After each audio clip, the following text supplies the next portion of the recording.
bigger crowd than I met.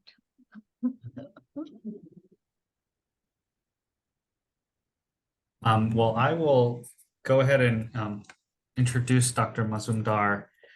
It seems like people are trickling in, but we'll go ahead and get started. It's almost 5 past the hour. So it's my pleasure to introduce Dr. Mazumdar today. Dr. Mazumdar and I first met when I joined as a postdoc in 2018, and she was one of my co-mentors on my K Award and has provided both mentorship on formal methods, but also a lot of career development early on in my career. And I would say that she's been instrumental for me as another sounding board, in addition to Kristen, to just help me navigate the launching from being a trainee to a full-fledged investigator.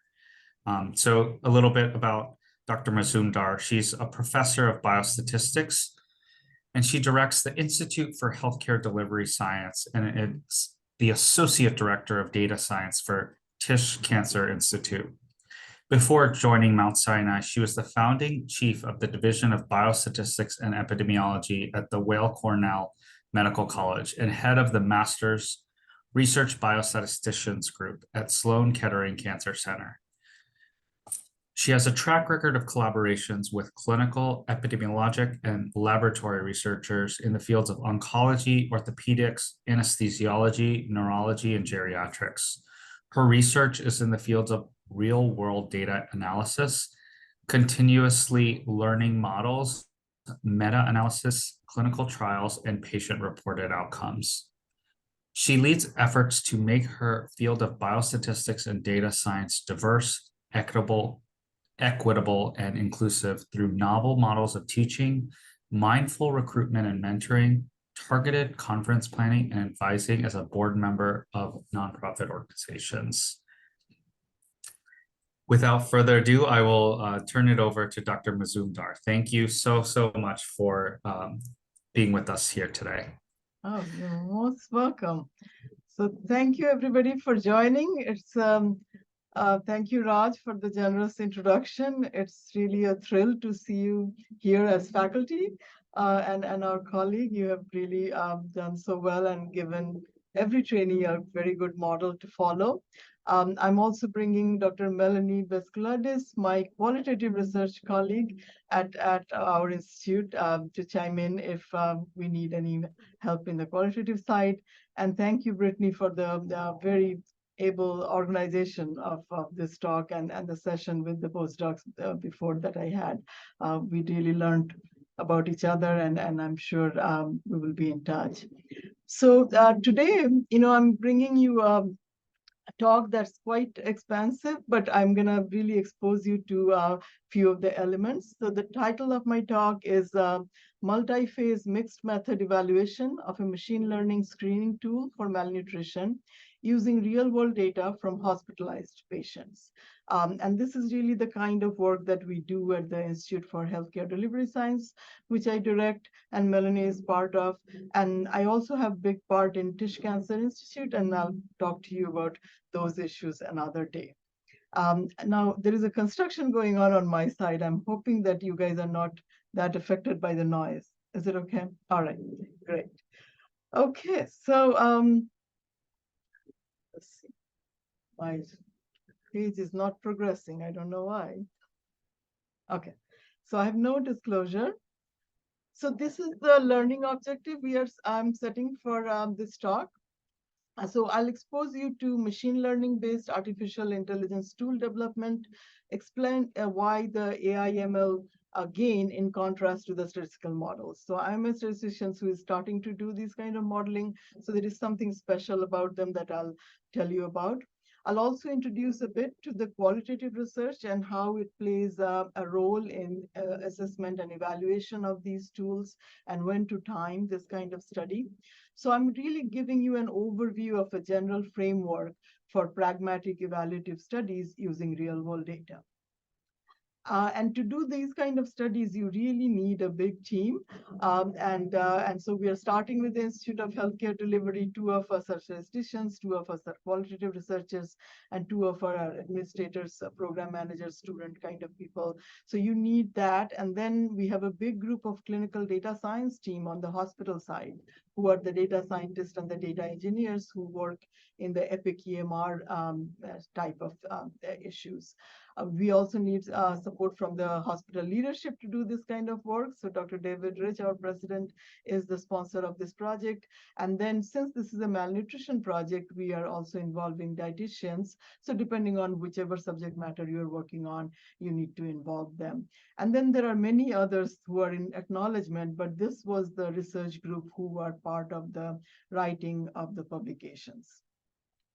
So here's the outline of my talk. As I said, I'm setting a general framework for pragmatic studies.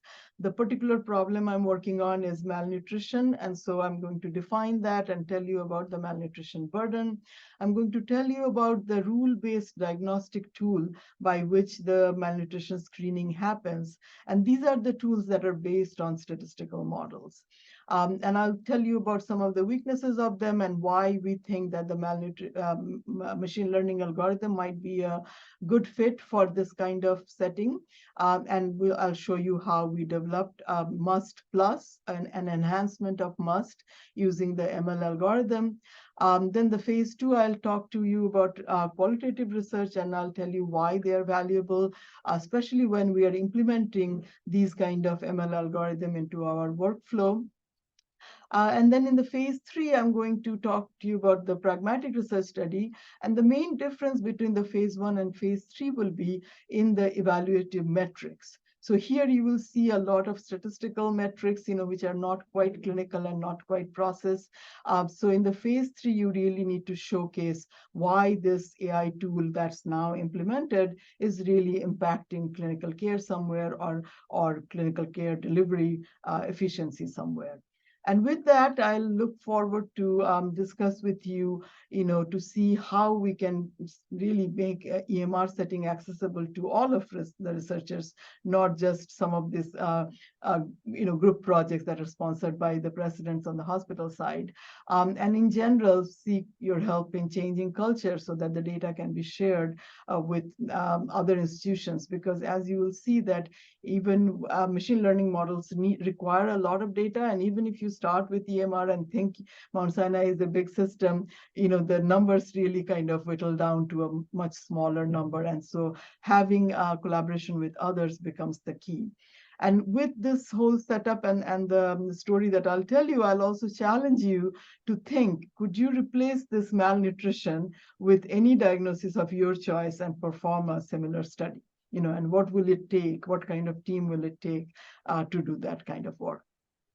So to start, I'll go with the malnutrition background and talk to you about the screening tool. So malnutrition, by the term, we already know that there is a deficiency in nutrition, but our registered dietitians, who are a very specialized group of colleagues, are the gold standard in this setting. And what they do is they need to document a minimum of 2 or 3 out of these 3 characteristics. And they are inadequate energy intake compared to estimated requirements, significant unintentional body loss within 1 year, and findings of muscle and subcutaneous fat wasting or fluid accumulation. So as you can see, these definitions, they are not quite easily quantifiable. Maybe the body weight loss we can say, we can measure, but other things are not as quantifiable. And that's why this specialized skill that the registered dietitian have is needed. A registered dietitians then assign a patient into one of 3 categories. They might say they are no malnutrition or malnutrition of moderate degree, when you will need some behavioral change or maybe food change, habit changes. But then there could be severe protein calorie malnutrition where you actually need to treat them with some intravenous food and dietary intake. But for at this point for screening, we are just going to make them binary, call them malnutrition or not.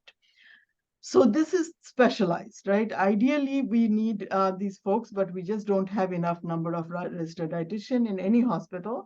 So the process in practice is that the nurses administer the rule-based tool like MUST, which I'll tell you more about in a minute. It's Malnutrition Universal Screening Tool. So the nurses conduct this kind of assessment within 24 hours of hospitalization, and that's a requirement for the hospitals. And if they find the high score in patients, those are the ones they refer to the registered dietitian. So here's the schema for the MUST tool, which is the tool based on statistical models. So step one is to find the BMI, which is based on the height and weight. As you can imagine, that would be the two very important variables to know if people are in the right balance. And here are the cutoff points, and you will score them 0, 1, 2, depending on the BMI. The second stage will be the unplanned weight loss, which is again can be quantified and would give us a score. The third one is about a patient being acutely ill or not. If they are acutely ill, a score 2 will be assigned to them. And in step 4, you will bring all these scores together and decide if they are 0, then it will be low risk. If it's 1, medium risk, 2 or more, high risk. And these are the folks who will be referred to the registered dietitian. So that's how malnutrition works. But one thing to also keep in mind that this is setting dependent. So if you are in hospital, these scores should be done every week. If you're in care home or community, the frequency could be less. So that's why in my title, I really specified hospitalized patients, because you need to know the setting. So this is the statistical model on the basis of which this tool is developed, but there has been a lot of criticism about validation studies, the sample size on which these are based, the setting, and everything.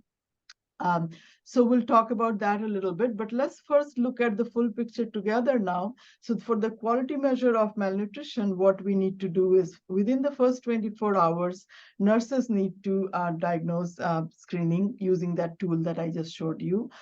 24 hours from that, a nutritionist or a dietitian needs to assess them again if they are high scored. So that's the requirement.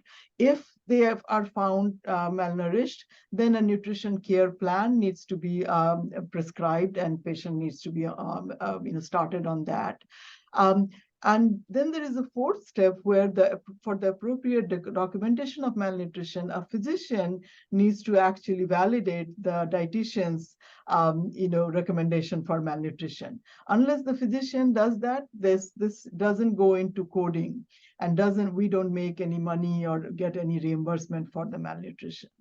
So as you can see, this is a very complex setting, even for a simple thing, which seems like simple thing. Nobody comes to a hospital for malnutrition generally. People are here for getting a surgery or getting, delivering a baby. But if you have malnutrition, all of the outcomes are actually worse. So that's the reason this is like a thing to do at the beginning, so that we can get them a good start and have better outcomes. But you can also see that, where the undiagnosis and unreporting will come, because there is a limitation in the screening tool, as well as there is a lack of proportional staff capacity. So we need enough registered dietitian, enough nurses, enough doctors, and enough nutrition care plan. So limitation in the screening tools have included methodological flaws in validation study, non-generalizability to hospital patient population, and relatively low performance matrix. So I'm not going to go into details on that. You have to kind of take my word for it. But if you do statistical modeling, it's not a surprise that that happens. So in that sense, we really don't have a good assessment of how many patients should be malnutrition. But many different hospitals have tried to give estimate, and people believe that around 30% of hospitalized patients are malnourished. So this malnourishment leads to increased morbidity, mortality, and healthcare cost. People have shown that malnourished patients have longer length of stay as opposed to others. They also have more readmission. So we need to have an early detection to be able to have a timely intervention to avoid all these negative consequences. So So now let's think about why use machine learning. We felt that this will be a good setting for using machine learning. So machine learning algorithms are useful for classification and processing of massive amounts of data. Traditional statistical models like logistic regression, which will be something will be used for a binary malnourished or not malnourished kind of data, are useful for classification, but cannot handle very large number of covariates, especially if the prevalence of the event positive cases is low. So if there is, we are expecting 30%, but generally speaking, around 10 to 12% malnourished patients are found in each hospital.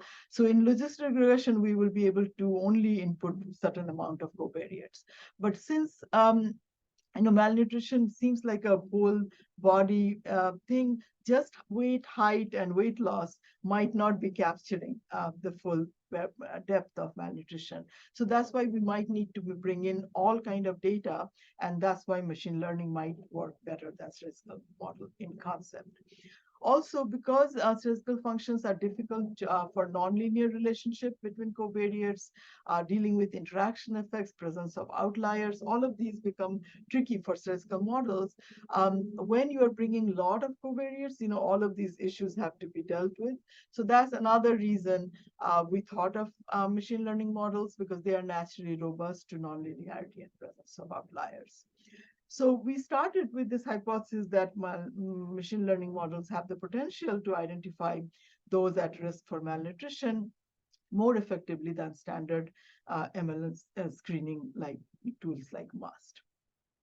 So before I go into the technicalities of machine learning, anybody has any questions? Does conceptually it make sense that we go try something else? Yeah? Okay. So anytime you have question though, do raise your hand, and Raj is monitoring the chat box as well. Okay, so and this is a very simple introduction to machine learning. It's much more complicated than this, but one of the simple model of machine learning is called random forest.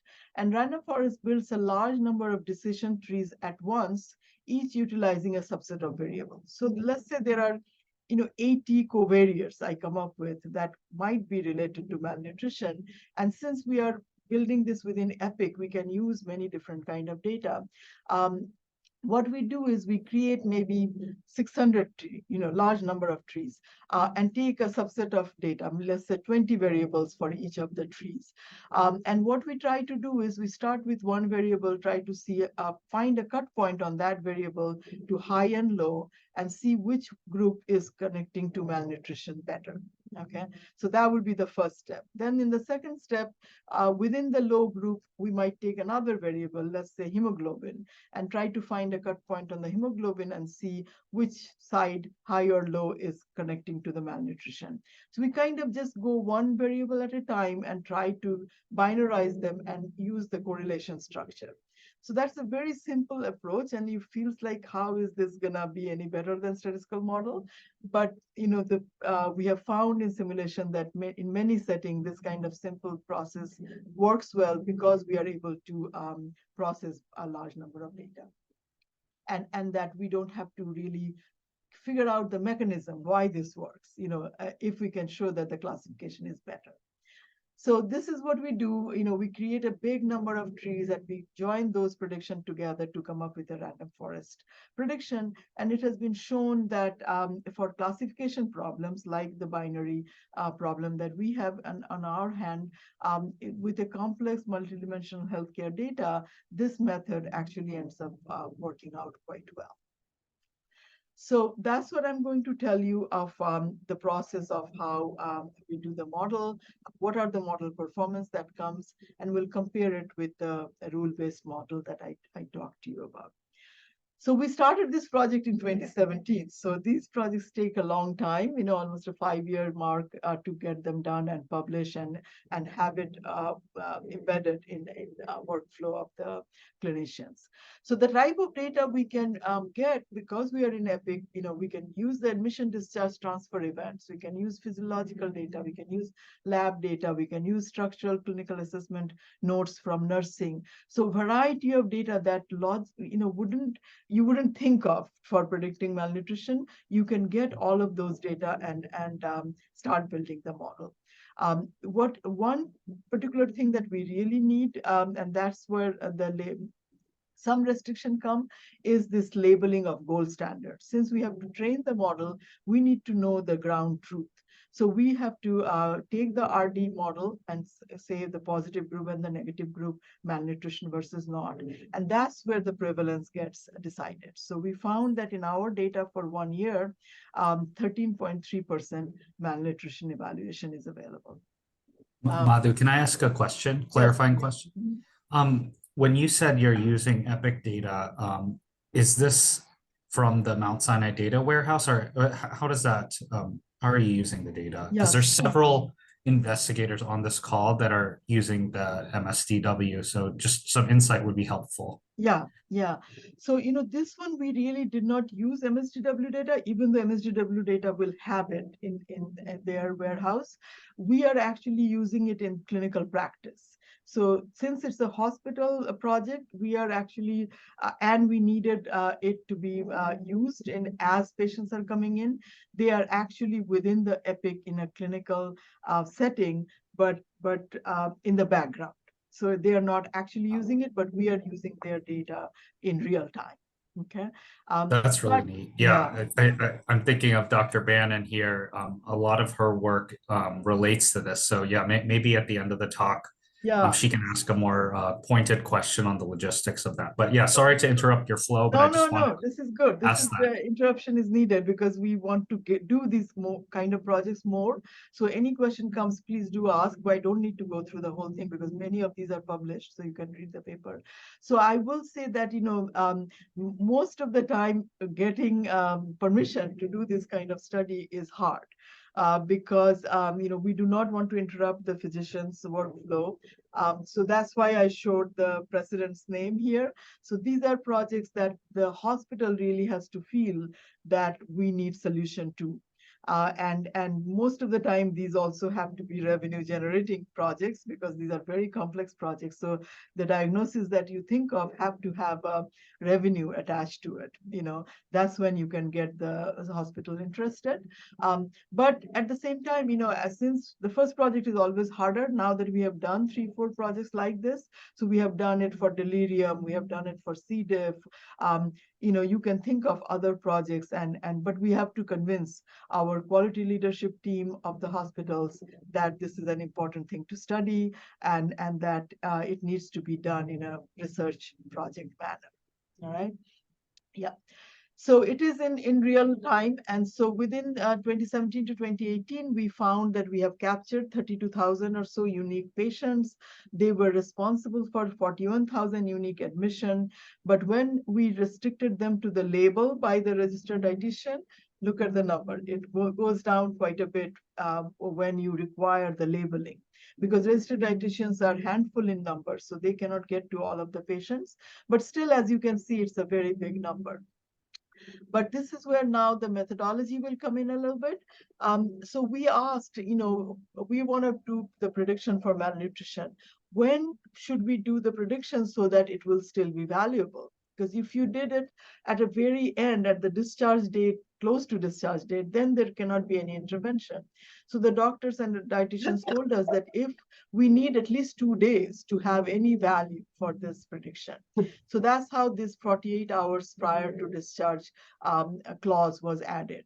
And then, some patients are in the hospital for a month, and some patients are in the hospital for 5 days or 3 days. So when is the exact value for the data? So we decided 5 days. So if there are people staying in the hospital for 30 days, we are going to only use 5 days data from the discharge day. And when you're hospitalized, you get all these lab values every 6 hours or every 3 hours. We cannot use all the data, and all of those repeated data might not have enough value. So you have to also add a sampling frequency. And we decided that every 12 hours would be a reasonable thing to do. So these are some subjective judgments based on clinical use that you have to add to the data. And then later you can do a little bit of sensitivity analysis to justify why you are doing this these kind of decision making. But you have to do some sampling because otherwise the data is too much. So after the sampling, you also have to clear the data, clean the data, which is called encoding and null imputation, which basically means that if you have missing data, so let's say maybe the lab is not done exactly on 12 hours, maybe it's on 13th hour or it's on 11th hour. So those kind of data processing happens at this stage. And then once all of that happens, we say that we are ready with the feature vector. These are machine learning languages. What in statistical languages, that really means that we have the confoundings defined and coded. And the beauty here is that it can handle different kind of covariates. So it could be binary covariate, it could be continuous covariate, it could also be vector covariate. So a mixture of covariates are allowed in machine learning models. We come back to the same 70%, 30% division for testing, training data set and testing data set.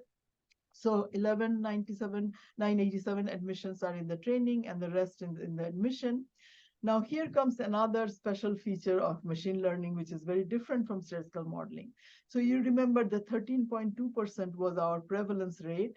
So in statistical model, we won't be able to put too many feature vectors as the model. So what they do is they call it undersampling of the negative cases. So even though we are starting with 11,987, our training set will go down to 3,241 because we will take out many of the negative cases. And we do that so that we can have 50% prevalence of the event. So we want 50% patients with malnutrition and 50% with non-malnutrition. So we actually took out many of the negative cases to make it even. And at the beginning, I really struggled with this decision because in statistical modeling, it's a no-no. We never really do it that way. We control the covariate. But in machine learning, you don't control the covariate. You put all covariates that is possible, but you change your training sample in this kind of artificial fashion. And it has been shown that for the type of model random forest is, this kind of undersampling doesn't hurt the model. It actually trains them well. So once you have the training set, you do the random forest structure that I showed you before, and then you put the model through the testing data set, and that's where you actually report the model performance, okay? So I'm going to show you the model performance. And this is, again, simple 2x2 table, malnutrition, non-malnutrition as a gold standard done by registered dietitian, and malnutrition with a cutoff point on the prediction from the ML model, true positive, false positive, all these definitions that we are familiar with. But they summarize it in a little bit different manner. They call precision for this ratio, recall for this ratio, F1 score for this ratio, and then they plot the PR curve, they call it precision recall curve in this way.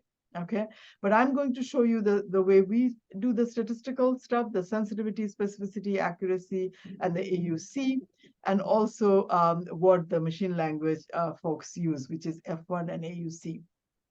Don't get lost in these definitions. You can read these later. They are really just ratios, simple ratios. The more important thing to notice is that I'm comparing the MUS plus, the RF classifier, with the MUS score. That was the simple tool that I showed you before. This is being analyzed on the test cohort. So the training cohort, we don't really compute it because it was artificially created, you remember, through undersampling. And on the test cohort, you are coming back to the same prevalence of the 13.3% of the malnutrition. But you will notice that for every metric here, the MUS plus is doing better than the one below, okay? Whether you're going by the metrics for the machine learning people or by the statistical people. So that's the main message, that, even though the decision making and some of the feature generation and some of the undersampling and this and that was different, at the end of the day, there is something happening. There is something in that correlation structure that has brought the metrics to the right place. Okay, and as I'm going to show you that we will go to the clinically meaningful metrics as well. So these are just the statistical and machine learning metric. So once we pass this one, we concluded that MUS Plus can provide superior predictive performance compared to the classic MUS score. Its adoption into practice can facilitate triaging of patients' assessment by RDs, and MUS Plus can potentially augment RD performance in increasing time efficiency and rate of malnutrition detection. So these are big claims to have, but since it's automated in Epic, you can see that now the nurse, having time to do it or not, we are taking it away for it. So already we're improving efficiency, right? Because it's a mechanical alert system. And then we can give the RDs a predictive score as well, which they can choose to use it or not, but the chances are their performance will improve. That's our goal. So with that, we got the permission to have it embedded in the workflow. So this is how the workflow goes. So first we have the MUS Plus application and we create a prediction in the Epic system. We give a list to each of the RDs. So we have 46 RDs, 18 of them in Mount Sinai Hospital. We give them a list early in the morning saying these are the prioritized risk scores. Seems like this patient has the highest risk out of the patients who are currently hospitalized. And depending on the RD, if they can do 20, let's say they have decided, we will give them a 20 patient list, which are the highest, and give each of them. They will review chart and they can decide to go by the risk score, or they can change some of them. They can say 17 of them I'm going to use the way you have told me, but some of them are not making sense to me, and I have gotten requests from other doctors to take fewer patients. They can change the list if they want.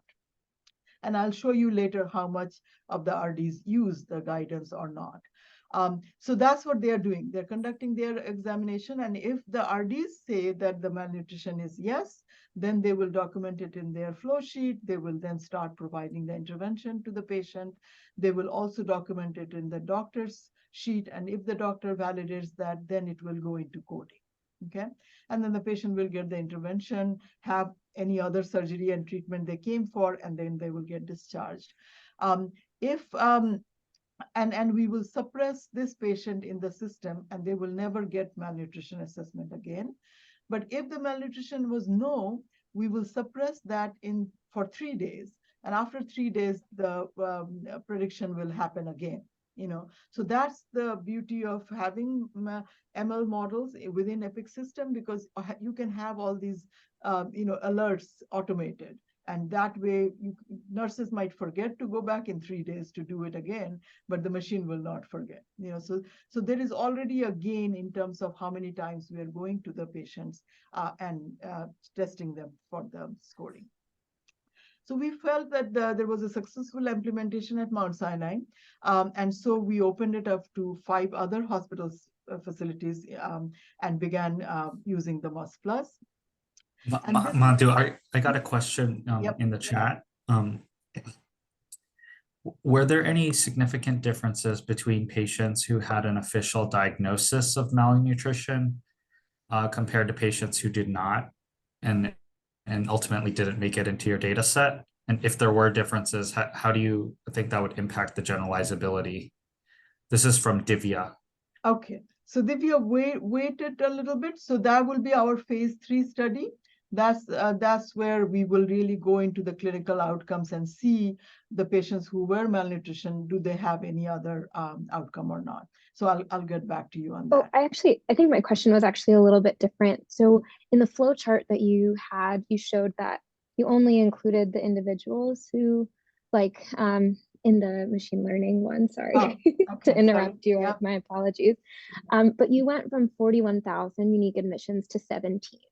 And in that step, the ones who were labeled versus the ones who weren't, the about 30 odd or 25 odd that you didn't end up including because they weren't labeled. Were those 25,000 significantly different from the 17,000 that were included in the model? Melanie, do you remember if we compared those? I don't know. I have I'll look at the original paper while we're talking, because I wasn't part of that. That's so long, I forgot. That's the first paper, but I'll take a quick look through and see if we okay. If we while we're... I do think that I vaguely remember that we did look, but since their labeling is not possible, we didn't really dwell on it too much. But I don't have the exact answer to that. So Divya, wait it out. Let's see if Melanie can pick it up. Otherwise, we'll send you. No worries. Thank you so much. Yeah, but I understand your question better now. Okay, so we are now in the implementation phase. And so this is where the qualitative research studies are very useful, because yes, you can put a machine learning, alert system in the system, and they give you the risk score, but the registered dietitian, are they really understanding what they are given? Are they really going to use it or not? Are they feeling good about using it or not, even if you mandate it? So these are the kind of data, you really can't quite create a survey and do that. You kind of have to talk to people, to interview them, and really see if they can, you can guide your implementation back and forth using this kind of work. So what we did, ideally, you want to do this study while you're implementing. But qualitative researchers are another specialized group that we don't have enough of, and so and there is not as much recognition in our clinical community about the value of qualitative research. So I was unable to convince them to do it while they are implementing, but I was able to bring Dr. Basculadis and Dr. Gorbenko later, and we did this qualitative interviews with 17 of our 46 RDs who used MUS Plus in everyday work. And we interviewed them in a semi-structured way, and it was held on Zoom. And by semi-structured way, what I mean, there were some questions that we kind of knew, like, did you understand it? Did we educate you enough about the tools? But then as you discuss with them, there are many other issues come up in the discussion. So you kind of keep it also very open-ended, your interview. You don't have a lot of questions. And then what you do is you take that interview script, and you try to find themes in them, and you try to code them onto certain kind of domains. There are many framework available for that. So you want to find, is it going towards scaling up of this tool, or is it possible to spread them? Is it possible to sustain them? So there are different kind of aspects and different kind of questions and findings that get mapped to those kind of domains. They also are getting characterized by, are they simple to solve versus are they very complex to solve, things like that. So having this framework is very valuable when you are going through this structure of, going through this plethora of interview texts, and know where to map them through. And these are the themes that emerge when you talk to them, and some of them you can guide to improve your implementation if you are doing it post-implementation, or improve your implementation if you are doing side-by-side. So side-by-side would be ideal, but even doing after brings many of these findings that helps you keep improving your implementation. So for example, the dietitians recall that the tool's accuracy and usability were improving over time. So you know that they are paying attention, and they are feeling positive about it. But the perceived accuracy varied from 50% to 70%. So you can see that different registered dietitians are feeling differently about the tool. The RDs value autonomy in prioritizing patients. So this was a very valuable information, because at the beginning, the discussion was, oh, the ML tool will guide them, and they will go to the 20 high-risk patients that we tell them to go to. Seeing this, we really soften that out, that, RDs are the gold standard. So they have the right to choose which patients they go to, because when they do the chart review, they might say that the ML tool is getting it wrong.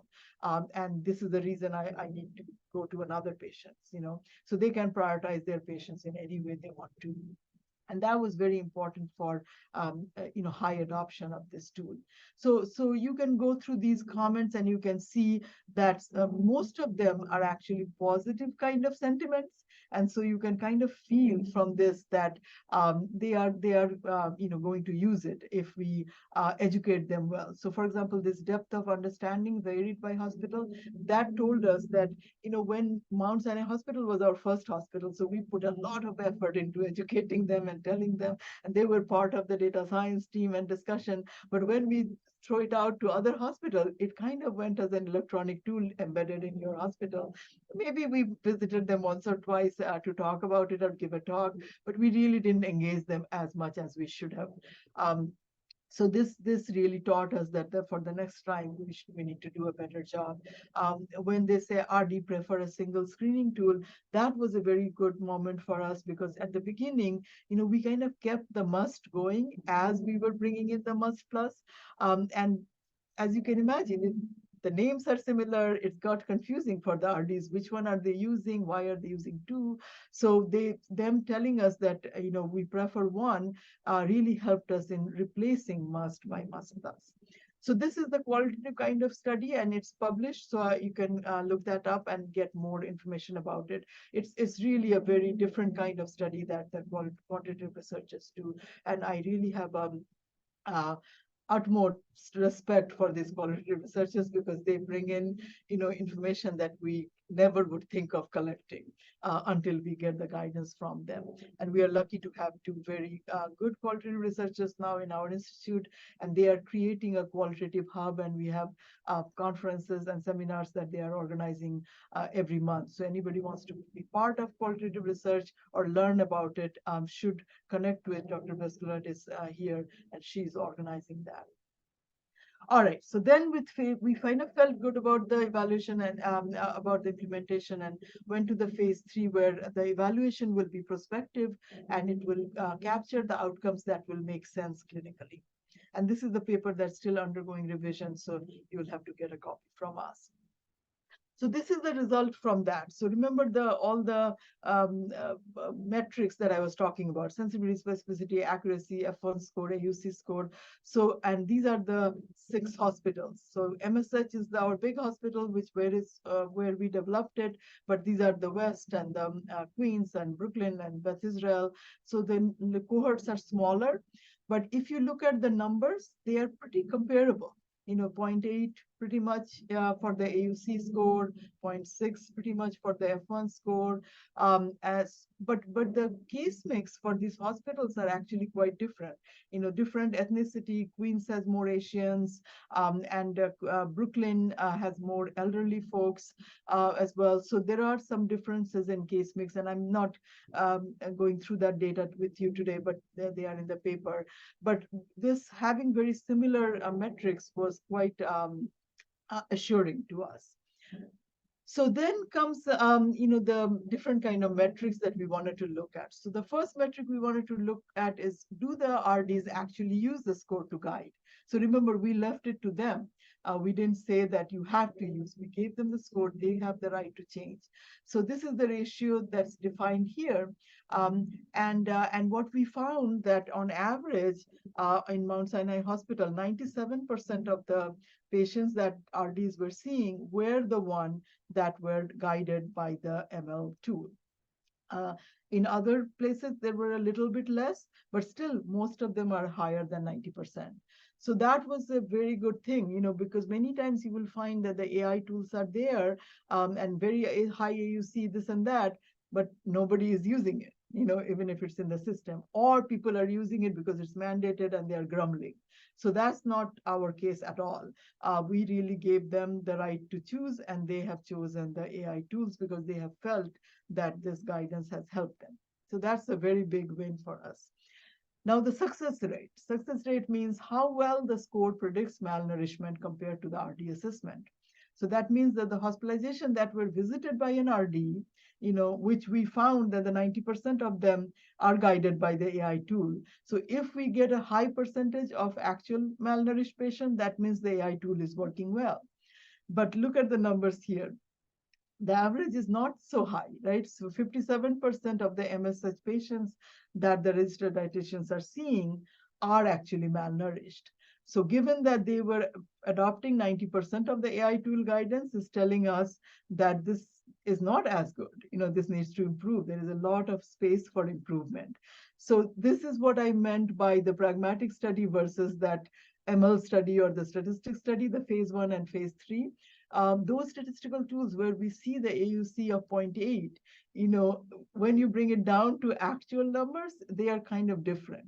So we need to really do all three studies to be able to get a good thing. So this number is telling us that it's better than what it used to be. The yield rate for the RDs used to be around 20% or so. So it's quite much better, but still there is a lot of room for improvement for the AI tool prediction, and then RDs to follow them up. The third thing we looked at is admission to diagnosis lag rate. So admission to diagnosis is the days between admission date to the RD diagnosis date. Okay, so the way we define the rate, that if the AI tool is predicting 100 patients to be at risk for malnutrition and 22 were assessed by the RD within 24 hours, then we will call this rate to be 22%. Okay. And this comes from JCO guidance that we have to see really everybody within 24 hours or 48 hours. And this used to be a 5% rate before the AI tool came, and after it's 22%. So it has improved in Mount Sinai Hospital, but again, there is a lot of improvement space left. And they are somewhat better in other hospitals. They're much smaller, so maybe that's the reason, but still not as good. Within 48 hours, pre and post is not so different.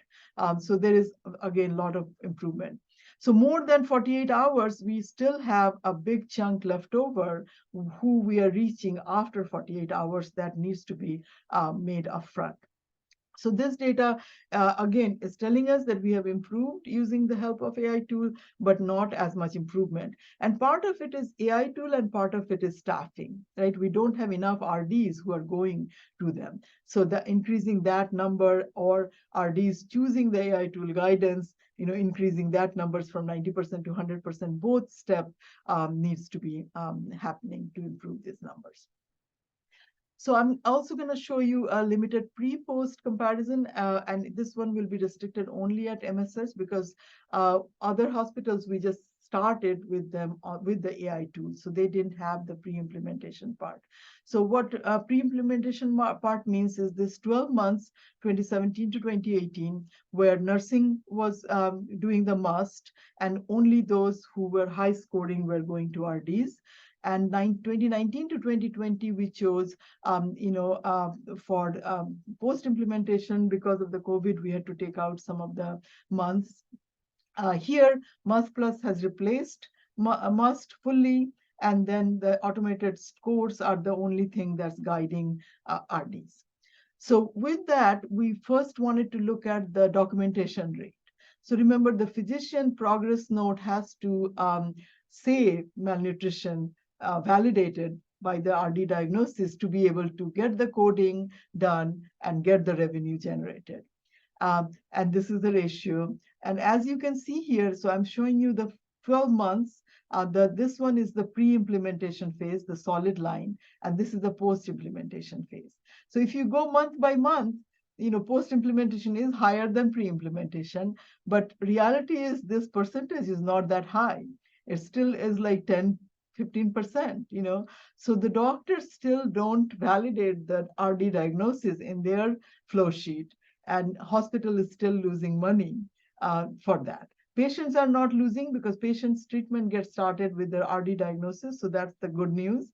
But hospital can do better in terms of their revenue generation if the coding rate is improved. So they are working on that. So these kind of studies, as you can see, has many side information that helps with the hospital operation. So you can see why the hospital chooses this kind of study to happen in their setting.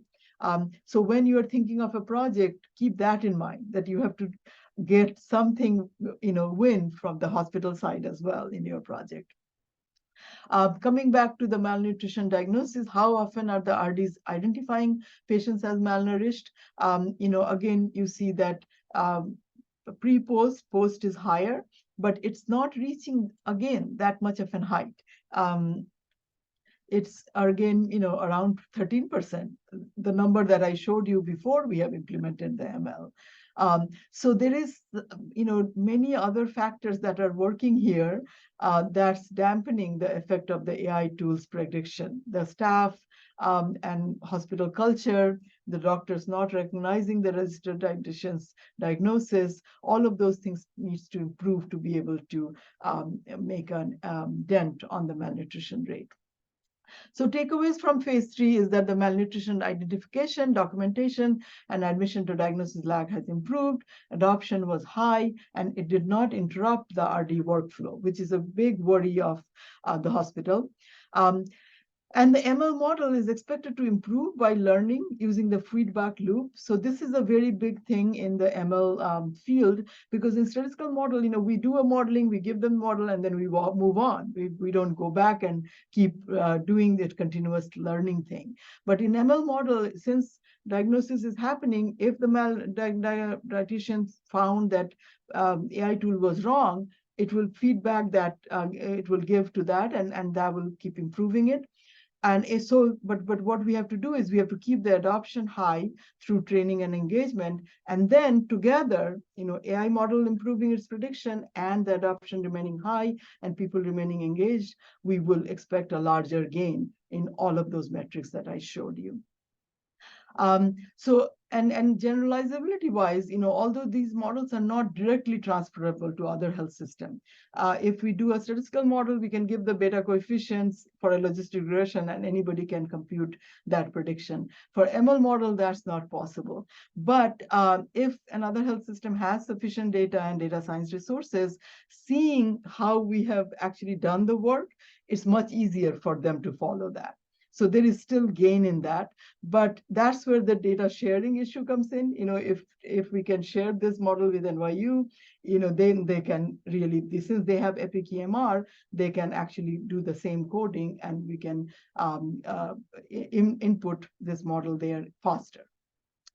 And as I said at the very beginning that, I was trying to give you the whole structure of how to go from phase 1 to phase 2 to phase 3.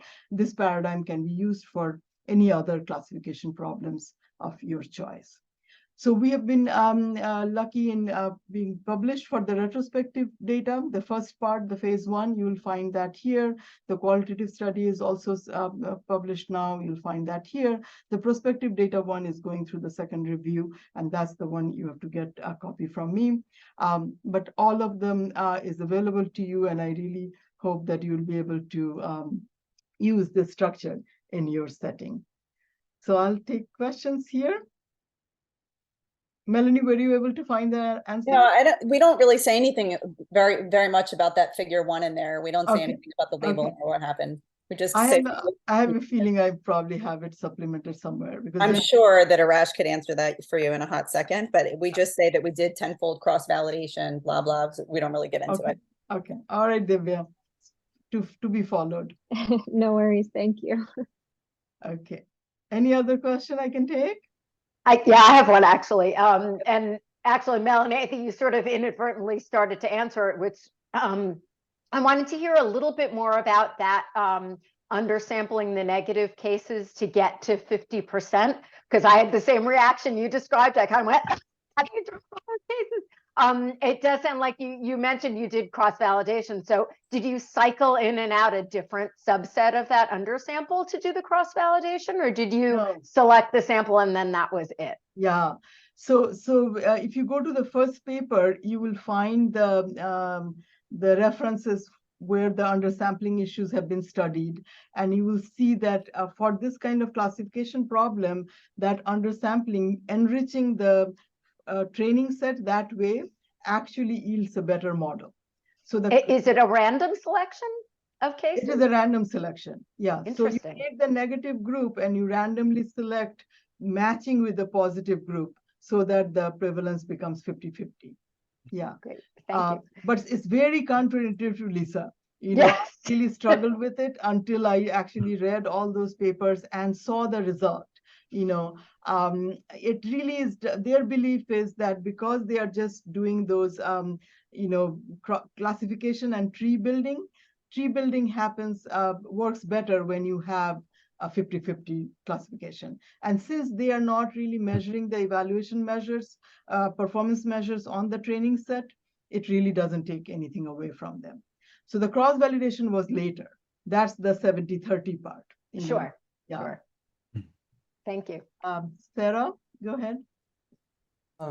Thank you. This is so impressive. I know Raj alluded to this. I feel like Ayushi and I are like in the chat kind of nerding out. So I have a pilot grant for the broader focus is to use the Mount Sinai data warehouse to see if it's feasible to have a sort of screening tool for emotional distress in the context of a dementia diagnosis. And so as we're looking at the data warehouse, we've run into, continual questions, potential barriers about how feasible this is, because we don't know how routinely people assess psychological distress, depression, anxiety in primary care, which is our main focus. So I feel like you've helped us understand a way forward. And I didn't have any particular questions. I feel like I probably have a lot. So maybe if it's okay, we'll follow up because I know that we're out of time. This is really cool. Yeah, please do. So are you using the data warehouse? Who are you working with and MSDW? Yeah, so we've this is a Pepper Center pilot grant.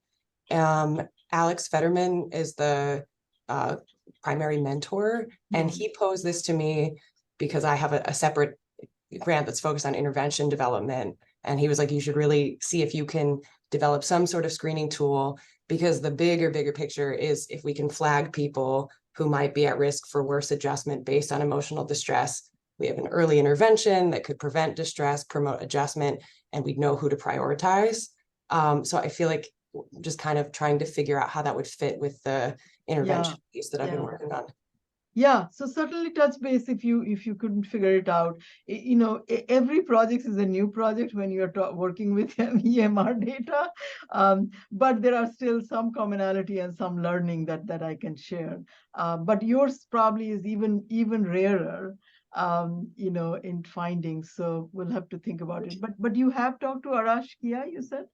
No. I think we so what we're running into is just and Ayesha, you can chime in. Well, actually, it seems like a lot of people have to sign off. We're just trying to figure out what we can even gather with psychological distress in EMR. Got it. Yeah.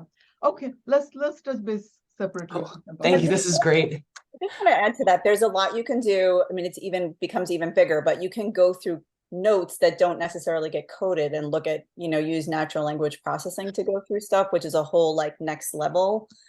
But just to kind of throw that out there. That's our next thing of trying to figure out. Okay. Yeah, thank you. Awesome. Thank you so much, Madhu. This was so impressive. And I think everyone learned something today that they could apply to their work. I think this is, a really great talk. Thank you for taking the time to do that. You're most welcome. Thank you all for your attention, and certainly touch base whenever you are hitting any barrier in your research projects. That's what we are here for. Thank you. Bye. Bye, everyone. Bye.